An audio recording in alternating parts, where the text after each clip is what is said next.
Ich bin Kiveli Dörken und bin Pianistin. Ich bin Danai und wir sind beide halb Griechinnen und halb Deutsche. Apollo und Dionysos sind zwei der wahrscheinlich berühmtesten griechischen Götter. Apollo steht sehr viel für das rationale Denken, für die ästhetische Schönheit, für die Ordnung. Und Dionysos steht sehr für das Impulsive, das emotional Getriebene, für das Irrationale und für das Feiern und für das Chaos. Und obwohl das zwei sehr gegensätzliche Götter sind, kann man auch sagen, sind es zwei Seiten von ein und derselben Münze. Denn irgendwo vereinen wir alle in uns ein bisschen von Apollo und ein bisschen von Dionysos. Und das wahre Gleichgewicht im Leben erreicht man wahrscheinlich nur, wenn man beide in seinem Leben hat.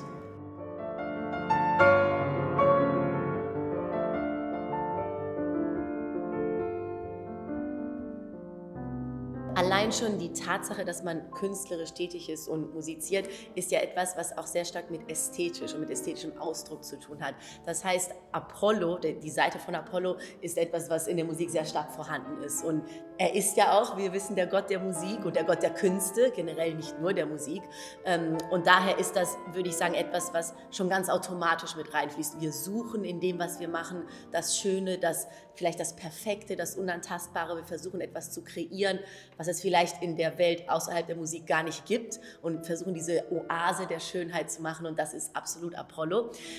Was aber auch in der Musik sehr stark vorhanden ist und auch für uns persönlich eine große Rolle spielt, ist natürlich auch dieses Animalistische, und da kommt Dionysos mit ins Spiel. Und gerade wir, die wir eben in einem griechischen Haushalt aufgewachsen sind, auch mit sehr viel griechischer Musik, griechischer Tanzmusik, mit griechischen Tänzen auch und diesem ganzen rhythmischen, wilderen Element, haben auch eine große Verbindung zum Dionysischen und eben auch zum wilderen Musizieren.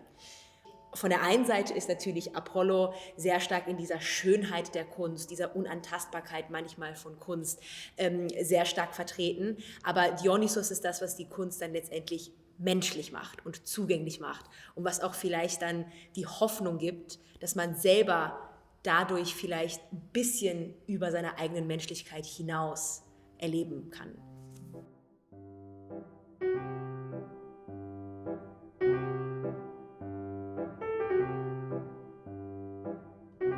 Wir haben ganz bewusst probiert, Stücke zu finden, die einen bestimmten Teil von jedem dieser beiden Götter erstmal repräsentiert. Eines der Kernstücke des Albums ist die Suite Daphnis und Chloe. Und dieses Stück vereint so ein bisschen beide Gottheiten. Also das haben wir mit reingenommen, weil wir das Gefühl hatten, das ist das, was wirklich noch am meisten zeigt, hier sind beide vorhanden und beide vertreten. Und was besonders spannend ist an diesem Stück, ist, dass die Handlung von Daphnis und Chloe auf der Insel Lesbos spielt. Und die Insel Lesbos ist, wo unsere griechische Familie herkommt, wo wir auch noch heute jeden Sommer verbringen. Und daher ist es etwas, so eine Geschichte, der wir uns sehr, sehr stark verbunden fühlen.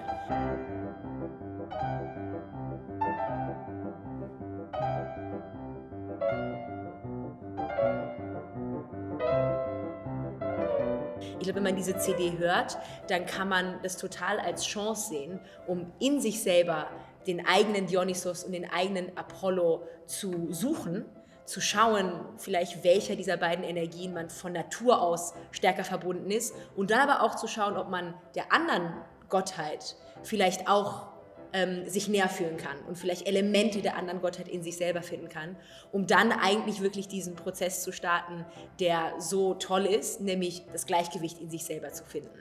Also unser Wunsch ist es eigentlich, dass die Zuhörer sich beim Anhören dieses Albums auf eine emotionale und auch psychologische Reise begeben können und das alles einmal durchmachen und am Ende eben die Akzeptanz auch entwickeln, auch für die andere Seite, wie du schon gesagt hast.